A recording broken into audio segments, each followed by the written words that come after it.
As I told you on 9/11, I suddenly realized it was my task to make difficult books readable, which is what I've done on the back table. I sometimes describe myself as a man who reads big, thick, old books and writes modern, small books that anyone can understand. And actually, I rather enjoy it. I don't surf the web. People are disappointed when they run into me sometime and some other counter-jihadist, they go, "Have you seen my website?" No. I don't even go to my own website. I have very little interest in the web except for Craigslist and Yahoo headlines and Drudge. That's it. So I like reading big, thick, old books. I really do. But I thought when I got my books written in which the Quran was easy to understand, here's Muhammad easy to understand, all these books on Sharia and everything were easy to understand, I thought, we win. No, we don't even have game. Because what I discovered was, other than a minority view, and trust me, you are so minor, everyone else's reaction to the knowledge, to the answer to question, what is the true nature of Islam, react in fear, hatred, and anger. When I try to explain to people something about Islam, they're terrified.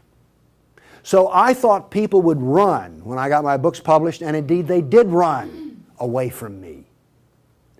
So I thought there was just one great question. What is the true nature of Islam? But I found there was a second question more important. Why are we afraid to know Islam? Now, remember I told you about stories? Here's the thing. My books are factual. They work here. But in dealing with human beings, if you're going to make a sale, any salesman will tell you this, the facts are secondary to the feelings. And where you get feelings is from stories, amongst other places. And I began to think about, why is everyone so afraid even though they don't know anything? Well, it turns out they do know little figments of stories about Islam that involve violence.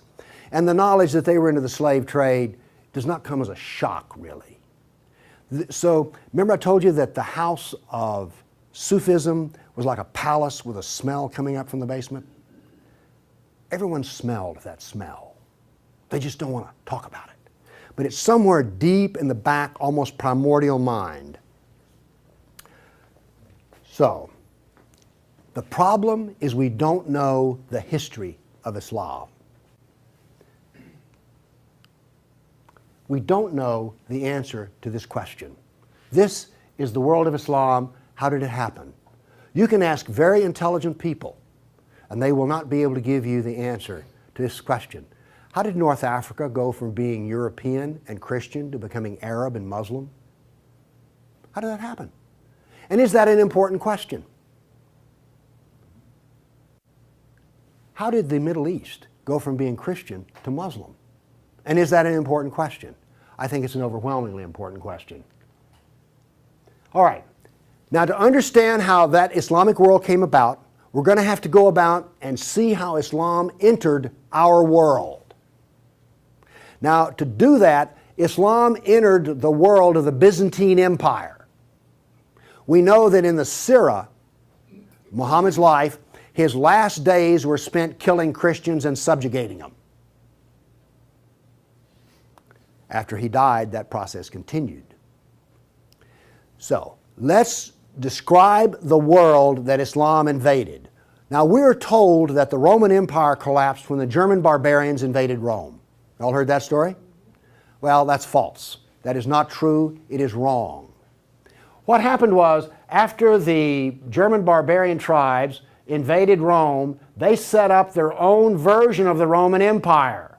They retained classical culture. They spoke Roman. They hired Roman philosophers and Roman attorneys to teach their children and to run their schools. They came into the Roman Empire not to destroy the empire, but just to get the goods for themselves. The eastern part of the empire, so-called Byzantine Empire, is over here. Now, this is after the German invasion. The important point is this: there was still a classical empire. It's not collapsed. Then, after the fall of Rome, the Byzantines gradually exerted their political influence till now this was the new form of the Roman Empire. This is the Byzantine Empire, and it is about to be invaded. This is the classical world that Islam invaded. Notice that the classical world is still up and running. It's critical to remember that. It was now weak, but it was still up and running. We're going to see what caused its collapse. Here we see in 25 years, 3 stages of development of the spread of Islam. This is 25 years' work. How is it that the Arabs were able to do to the Byzantine Empire what the Persians could not do in Iran? Here's the answer to that question. It has to do with Iran, actually. The Greeks and the Persians had been having wars since forever. All right? The 300 at Thermopylae, that was about the Persians. All right? Alexander the Great, he defeated the Persians. The Persians kept hammering on the Romans and then the Byzantines, and 25 years before Islam invaded, there was one massive last series of battles that left Persia weak and the Byzantine Empire very weak. Then comes along the Black Plague. 1 person in 3 dies. So the Byzantine Empire, when Islam invaded, had been weakened by a long war with Persia and the loss of 1/3 of its population. The economy had collapsed by 2/3. You think the Obama economy is bad? Try 2/3. So we had an empire that was weak, invaded by people with a mission. Now what's important here is these 3 different shades of green represent the different caliphs. This empire is beginning to build here came from people who could be described as the apostles of Muhammad. Why is it important to know that? They knew Muhammad. They held his hand. One of them, Ali, married his daughter. Abu Bakr was his father-in-law. These people are not just brothers in the religious sense, they're brothers in the family sense. They knew Muhammad like I know my wife. And what did they do? Did they go out preaching the Quran? No, they didn't. They picked up their swords, got on their camels and horses, and went out whacking Christians and Persians. That is, this is the true nature of Islam. Here you see it. This is the fruit on the tree. Massive destruction. Now notice something else that's happened here. Egypt is the breadbasket of the Mediterranean.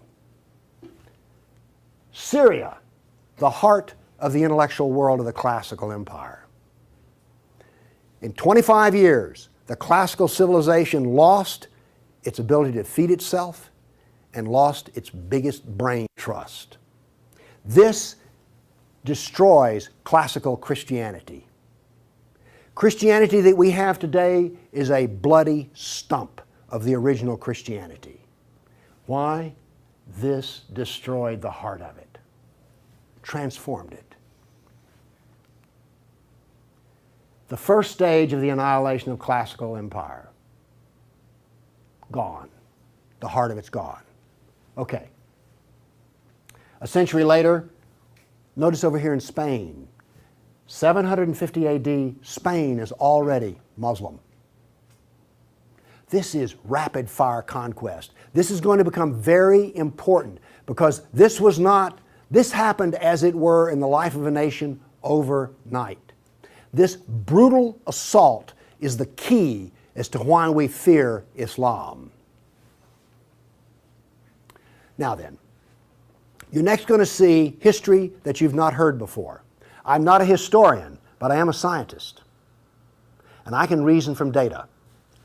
I knew, once I read the story of Muhammad, that I had been fed a pack of lies about what caused the Dark Ages.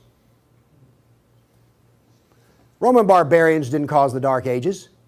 First off, these barbarians were Germans. These are the same people who made Germany. You're telling me they were too stupid to learn how to do Roman law and stuff? Of course not. They were very intelligent people. They didn't cause the collapse. But that's the classical theory. If you go to Vanderbilt, that's what they'll teach you. Here we go with the data. There has recently been a lot of classical ancient works that have been translated and put into a database format so they can be accessed. There's been massive archaeological research under the ocean and at the edge of the Mediterranean. From this archaeological research, we're able to track history and economies. All right? That figure I gave you about how the economy collapsed, that came from the study of sunken vessels.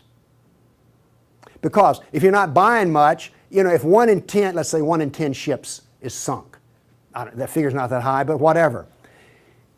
If you see a lot of sunken ships, there was a lot of ships sailing around. When they go down, the economy goes down. So from this data, we know a lot. And this, in particular, the database of ancient documents, gives us 548 battles that Islam fought against the classical world. This is all new information. I've talked with people who consider themselves history buffs, and they go, well, let's see, battles of Islam against Europe. Let's see, we've got the invasion, we got Tours, we got the invasion of at Gibraltar, we've got Lepanto, Gates of Vienna, collapse of...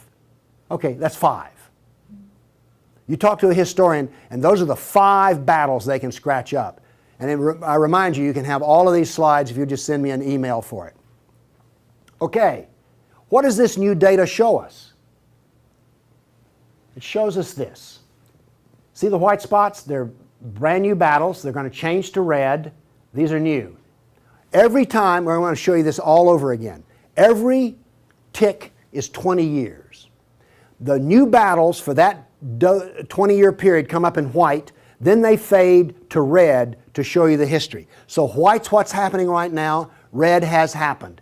Let's see how these 548 battles act out over. We're going to watch, in 70 seconds, we're going to watch 1,200 years of conquest. Look how fast this is happening. Bam! Here comes... You didn't know France was hammered that hard, did you? You heard of Tours. Watch what's happening in Spain and the islands. Now, many of these raids or battles, if they're at the coastline, are slave raids. The slaving that took place in here was extensive and went on and on. All of this work is also happening now then. We're now into the golden age of Baghdad. This is the punishment that's being handed out to Christians everywhere. In Spain, after one battle, knights' heads were cut off and they made a pile so high that a man on horseback couldn't see over them. All of the European civilization in North Africa is now gone. I have a question. Have you read the 13th tribe? No. Okay. Now, pretty soon, and by the way, there will be a period of time, and you can see the clock running up here, there will be a brief blip of 5 battles that occur in North Africa, the Barbary Pirate Wars. We're on there. Okay? Now then, Byzantium has fallen. Now then, Eastern Europe is being hammered. Notice that it is relentless. It doesn't stop. This is the history that you're never told about. This is the history that explains how all of this came about. Now then, they're getting slower because Islam is becoming weaker.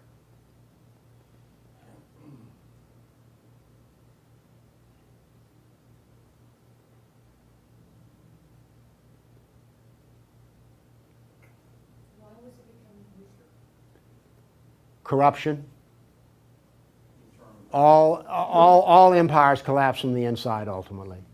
Okay.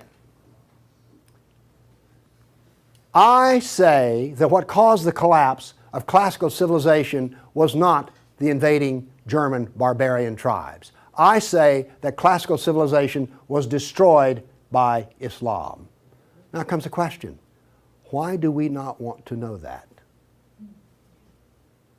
We're going to answer that question. All right, now I want to give you the headlines. With all those little dots, basically what I've showed you is just quantity. Okay? Relentless, but quantity. Now I'm going to give, we gave you 1,200 years of battles in like 70 seconds. Now we're going to go through in about 4 minutes. I'm going to give you the headlines from each century so you will know the emotional tone of what is happening. All right, 7th century. Muhammad sent Khalid out, the sword of Allah, to the Jazima tribe to offer Islam. They refused. He annihilated every one of them. At the Battle of Oasis in Iraq, for 2 days he spent out rounding up the losers, put them in a dry stream bed, and cut off heads until the stream ran with blood. He then took the captain of the Zoroastrian Persian tribe. His wife was there. He cut off the man's head, let the blood drain into the soil, and raped his wife in the bloody soil. That was one of the companions of Muhammad. This is the nature of jihad. Where did Khalid learn how to do that? From Muhammad. From Muhammad at the Battle of Khaybar. Umar conquered Jerusalem, and every Jew and every Christian became a dhimmi, which is a third-class semi-slave. You're now going to see, for the next few centuries, you're going to see Golden Age. We're told this myth of the Golden Age, how wonderful Islam is. So here's what's happening during the Golden Age. They started attacking Sind, which is the Hindus. 26,000 Hindus died. Armenian nobles were herded into a church after a debate, and the building burned down on top of them. At Ephesus, 7,000 Greeks are enslaved. We're still having the Golden Age. All new churches were ordered destroyed. At Amorium, there was massive enslavement of all the Christians. The Egyptian Christians revolt over the jizya, which is the dhimmi tax under the Sharia. Churches are burned, vineyards destroyed. 10th century was still in the Golden Age. In Thessalonica, 22,000 Christians enslaved. Christians massacred in Seville. In Egypt and Syria, 30,000 churches destroyed. You have your religion, I have mine. Still in the Golden Age, 6,000 Jews in Morocco killed. Hundreds of Jews in Cordoba killed. 4,000 Jews in Granada killed. Georgia and Armenia invaded. In Hindustan, 15,000 killed, 500,000 enslaved. Golden Age. Still upon us. In Yemen, the Jews are given the choice of convert or die. The Christians of Granada are deported to Morocco. And in India, cities are destroyed under the order convert or die. In one town, 20,000 Hindus became slaves. Still the Golden Age. 50,000 Hindu slaves decided to get freedom by converting to Islam. A new 20-year campaign created 400,000 new Muslims out of Hindus. Buddhist monks butchered, nuns raped. In Damascus and Safed, mass murder of Christians. Jews in Marrakesh massacred. Tabriz, forced conversion of Jews. Still, we're in the Golden Age. There are riots in Cairo. Churches are burned. Jews of Tabriz are forced to convert. Tamerlane, one of the most evil men who ever lived, massacred 90,000 Hindus in one day. 30,000 in another battle, massacred in cold blood. Another Muslim leader takes 180,000 Hindu slaves. Oops, we're out of the Golden Age. See if you notice any change in tenor. Tamerlane destroys 700 villages in India. Now then comes He then turned to Iraq and annihilated the Nestorian and Jacobite Christians.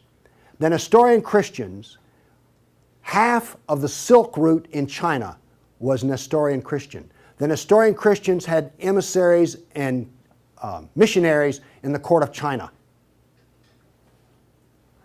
Afghanistan was partly Christian. All right? Gone. This is part of the destruction of the church that no one knows about. 700 years of attack, they finally destroy Constantinople. 16th century, the son of Tamerlane destroys temples, forced conversions. 2 of his generals built 2 towers of human heads. Once again, you couldn't see over them. And then noble women, Hindu women, started the practice of sati, which was mass suicide in order not to be sex slaves inside of the Sultan's harem. 17th century, Jews of Yemen and Persia forced to convert, forced conversions of Greeks. The Zoroastrians are persecuted in Persia, and over 500,000 killed Hindus. 18th century, more Zoroastrian persecution, Jews of Jeddah expelled, Jews of Morocco massacred, Hindu persecution continues. 19th century, more forced conversion of Jews, Jews of Baghdad massacred. Oops, 250,000 Armenian Christians slaughtered in Turkey. Now then in Persia, the Zoroastrians are completely annihilated. 20th century, over 1 million Armenian Christians killed. 1 million. So you now not only know the number of battles, you now see the tenor of what's going on. You now know quality and quantity. Do you get the drift on how bad this was? Now then, the establishment doctrine is that we've already told you classical collapse had nothing to do with Islam, and indeed Islam was a source of good, because the hillbilly Europeans lost their classical learning and the shrewd, smart Arab Muslims preserved all the knowledge in the Golden Age. This is what is taught in our schools. I maintain that it was annihilated by Islam. Okay, we've been talking about land here. I now want to talk about water, because classical civilization was based upon the Mediterranean Sea. Egypt was part of the Mediterranean world. It was not part of the African world, okay? Because to go from Alexandria, Egypt to Nigeria was a lifetime. But you could get on a ship and be there in 10 days. Does this make sense? It was cheap transportation. You could haul a ton of grain from Egypt to Rome as much as it cost 75 miles by ox cart. This is important. I'm going to be driving back on the interstate after I finish talking here. I do not expect to be attacked or shot at on the way. I presume that the interstate is safe travel. It used to be that way under the Roman peace. That ended. The importance of naval work, as many as 500 boats could be in the harbor of Constantinople. The collapse of the freedom of sea. Let me show you something. Now we know this from history, the data. Rome used to communicate with France by boat. After Islam, they went overland through the Alps. Why did they do that? There was no longer freedom of the sea. Here's interesting. The Black Plague was a known problem in the Mediterranean. It used to take 4 months to get from here to Constantinople because there was sea trade back and forth. Well, that was eliminated. So now then, when there was an outbreak of the Black Plague, it went from harbor to harbor, all around here, and it took 4 years to get to here. Do you see the point I'm making?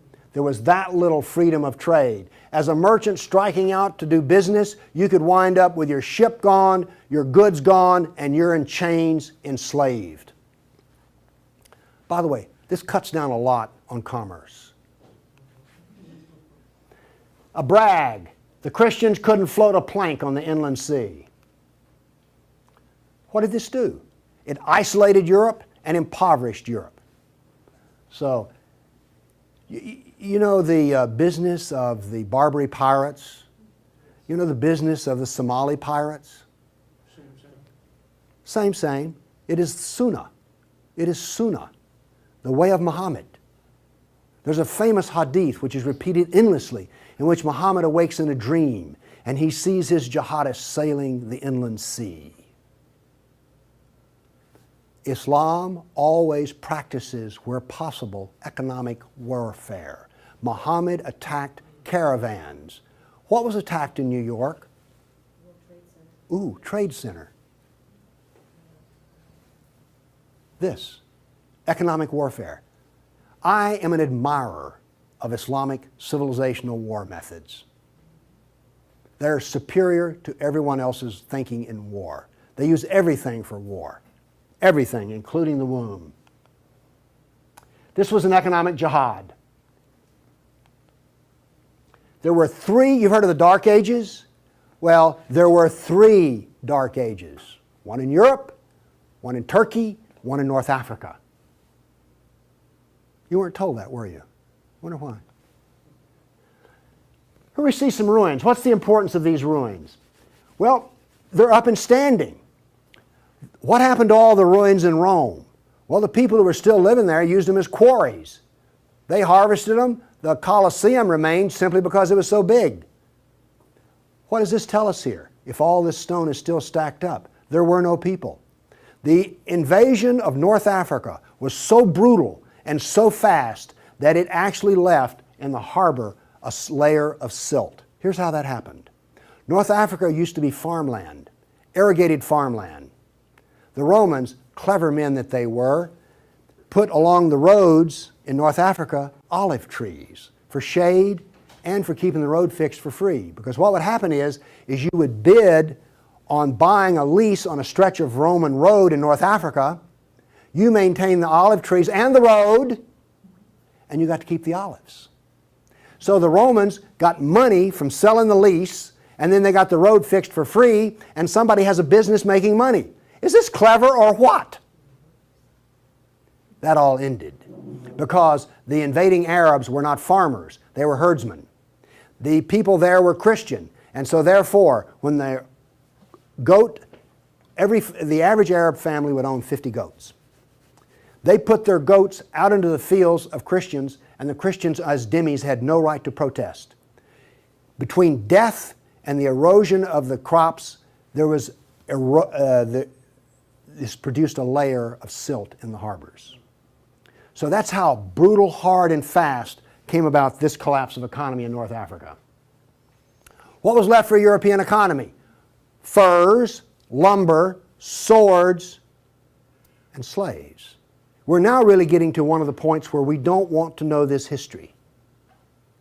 Anybody here all real proud about how some of your ancestors were taken off a coast in Italy and then put into a harem in North Africa? And now you have children from that who are distant relations? You see, you may have distant relations in the Arab world you don't know about because 1 million Christians were sold into slavery. And by the way, the Venetians helped to do that. And another embarrassing piece of news is this. The Jews were very big in the trans-Mediterranean slave trade. Nobody comes out of this looking good. No one looks good. Are you also beginning to see, like, I don't think I want to know any more about this history at all? Okay? Are you catching on here?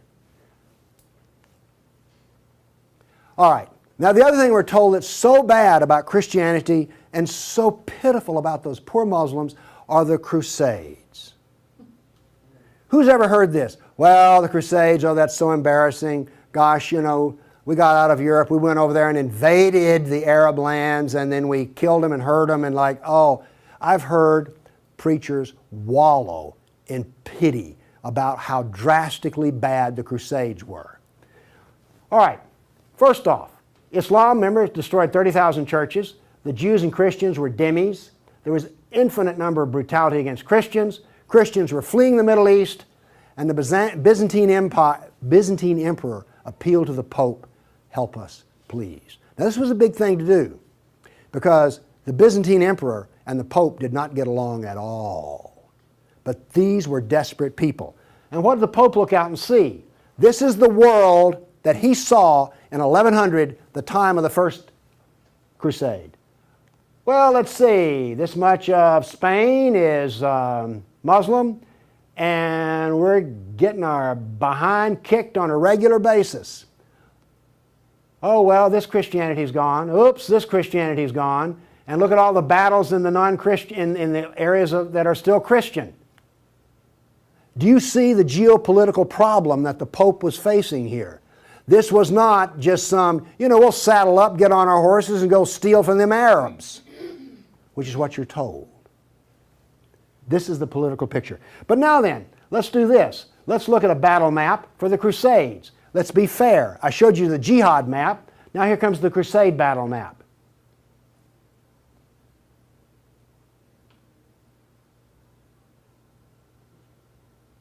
We're almost done. That's it. Now we're told that the Crusades are the moral equivalent of jihad. And therefore we need to be ashamed and whine and cry. All right. The Crusades were defensive, lasted 300 years, and the last one was over 800 years ago. All the jihad was offensive, lasted 1,400 years, and it's happening right now. In all probability, some Christian is being slaughtered in Nigeria today. Now, Is this moral equivalence?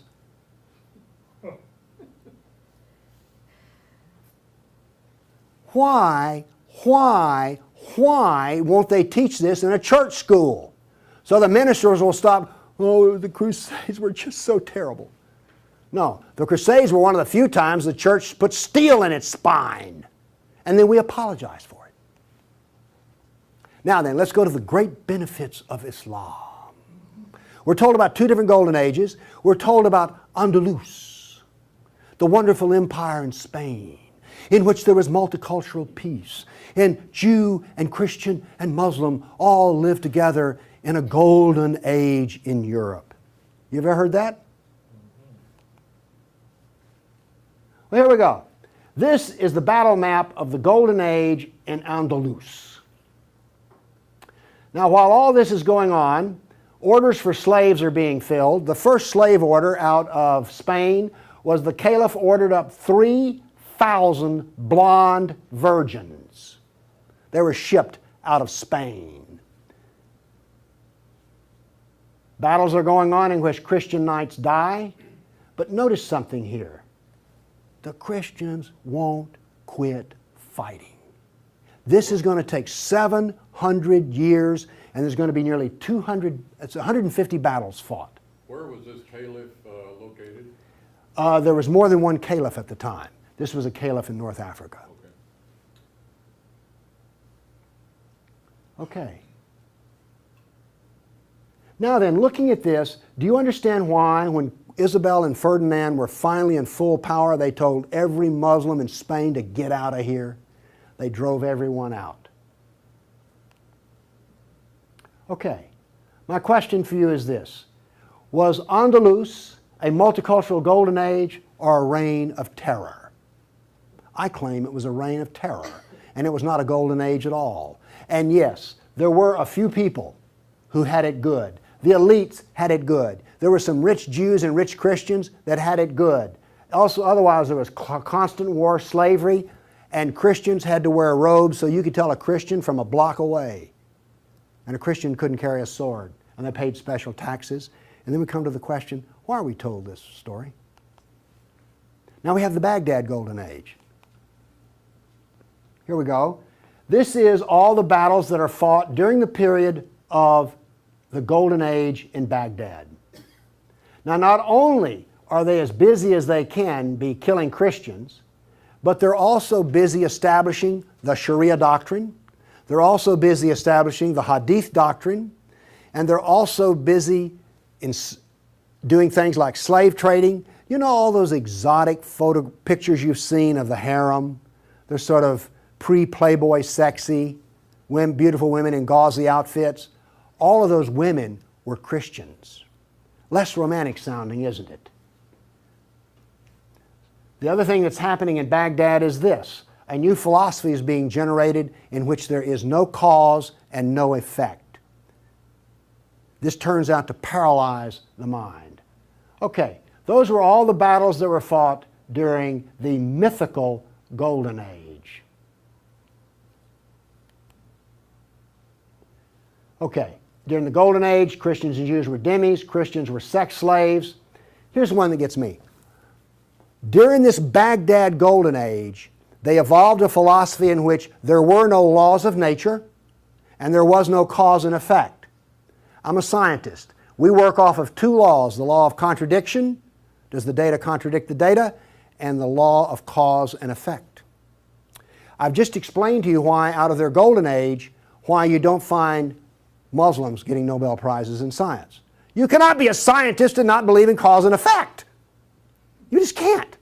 Won't work. Now then, the Christians did all of the vaunted translation of the Golden Age text, and get this. We're told that this was such a great peak of learning, they destroyed 90% of the books. And we're told that the remaining 10% they preserved is like, oh, this was the Golden Age. Oh, we live in eternal gratitude to the Muslims. If they had come along, we'd have had 100% of them. Presented with a library in India, the largest library in the world was a Buddhist library in Nalanda. They came to him and reported the existence after they had conquered, and they said, "What shall we do with the library?" The order from the general was this: if it contains any information that is in the Quran, we already have it, burn it. And if it contains any information that is not in the Quran, it is false, burn it. The same was done with most all of the libraries. And why are we told this was some wonderful golden age that preserved knowledge for us? Ottoman Empire, 1683. The reason I have this up here, Islam in Europe. That's the world today. I've now explained to you how this world came about. It came about through relentless, brutal persecution of everyone who was not a Muslim. Now then, let's change to modern times. All of that work stops in 1922.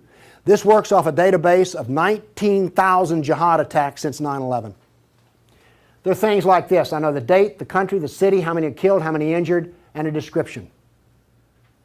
Now, when you present a guy like me with 19,000 pieces of data, I start asking questions. How do we make this make sense? So let's make it make sense. By the way, you did hear all about these 19,000 attacks in the Tennessean and the local newspaper, didn't you? You did hear about this. It was on the nightly news. We've heard about Fort Hood. Oh, the workplace incident. Oh yeah, I got that. All right. Anyway, moving along here.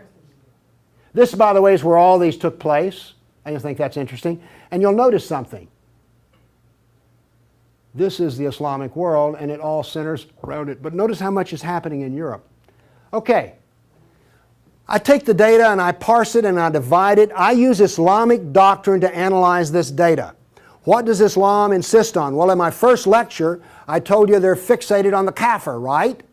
So I use the kafir to analyze this data from an Islamic standpoint. See, I'm the ultimate multiculturalist. No, really. I'm the only person you've ever met who analyzes Islam on the basis of Islam. Here we go. Here we have, in the last 10 years, the total number of attacks. In the green, we have Muslim on Muslim violence. You mean a Muslim will kill a Muslim? Really? They're doing it in Syria as we speak, right? Remember Iran, Iraq? Okay. Then we have the only one I care about. I mean, my motto here is sell weapons and intelligence to the loser. I'm very serious. You think I'm joking. I know. Okay, here's our story right here. Stays pretty level. That's interesting. By the way, there's hardly a day in which there's not a jihad attack.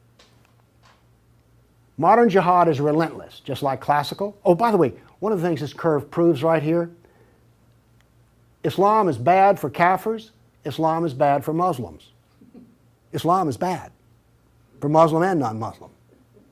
That's what this data shows us. You want to argue with that? Okay, modern jihad is relentless. But what did we see in the other battle map? It was relentless. There are two types of jihad, against the kafir and against Muslim. You see, every time they kill a Muslim, the reason in Syria they're killing other Muslims, they're not real Muslims. Okay? Now then, we've introduced, however, a new phenomena. The mom and pop non-state jihadi shop. Okay? All of those battles up to 1922 were out of the caliph. Okay? We now have non-state jihad. That is all that is different. Okay, jihad attacks per year. I just chose the top 4 nations. But this doesn't really give us what we want because Israel's teeny weeny and India's great big, so let's do this on per capita.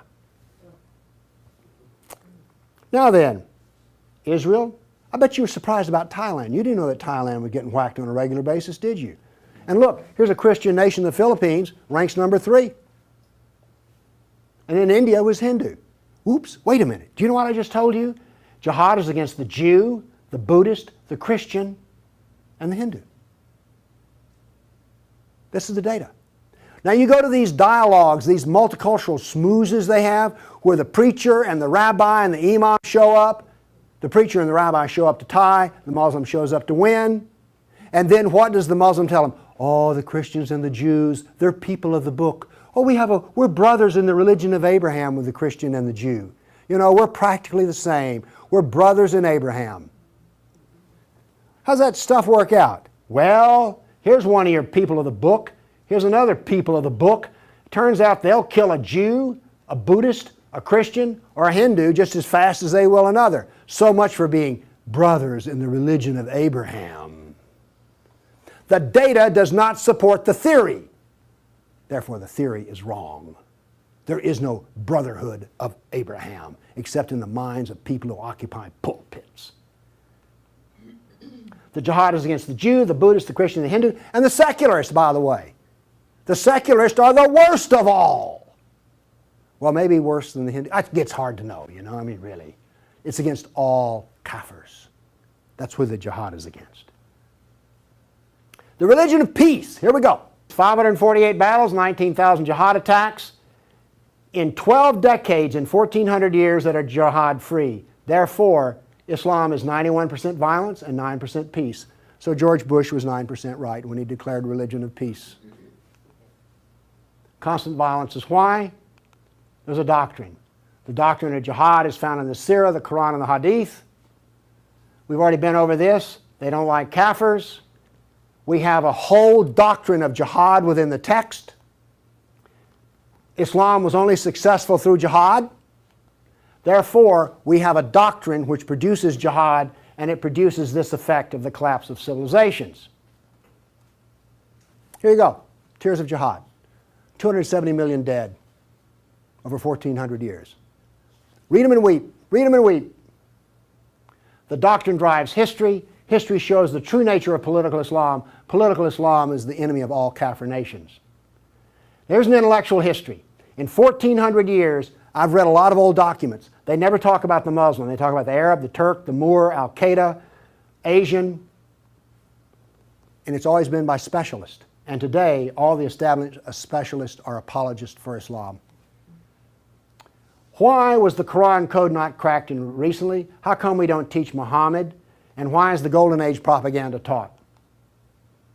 Why do we remain ignorant and keep suffering? I maintain there's a reason for this. I maintain that this constant brutality over the centuries has produced in the Western mind the equivalent of the abused dog, the beaten wife, and the raped child. We do not think correctly. Everybody's seen the beaten dog that when you approach it, that is the Western mind. We deny the attacks. How much jihad is ever reported? The churches will not even admit that a Christian suffers anywhere. Fear. Muhammad used fear. Any public critic of Islam has a certain fear element there. Guilt. Oh, we haven't treated Islam right. If we treated them better, everything would be good. We don't teach the history. We humiliated. Who here is going to go home and brag about how your ancestors were slaves, how your history was annihilated, and that all we teach is the lie of the Golden Age? Have you not noticed since 9/11 how bitter and angry politics has gotten? The reason is we're not allowed to get angry at the enemy, so we get cranky with each other. We're powerless. Anybody want to debate about this? The abuser. Muslims will not admit they sold a single slave or ever killed a person. They're arrogant and self-confident. Islam is perfect. Word Islam means submit. They expect submission out of us, and they get it. Islam is the victim. After 9/11, I heard this. The real victims of 9/11 were the Muslims. You've heard that anywhere? After 1,400 years of jihad, brutality, enslavement, theft, deception, rape, annihilation, and insults, the Kafir mind has become identical to that of an abused victim. Our only solution is to face our history and welcome it and embrace it. This is exactly the way we will heal our nation, is the way we heal a person who's been brutalized. You have to go back to the original event. And this is why we are afraid. Thank you.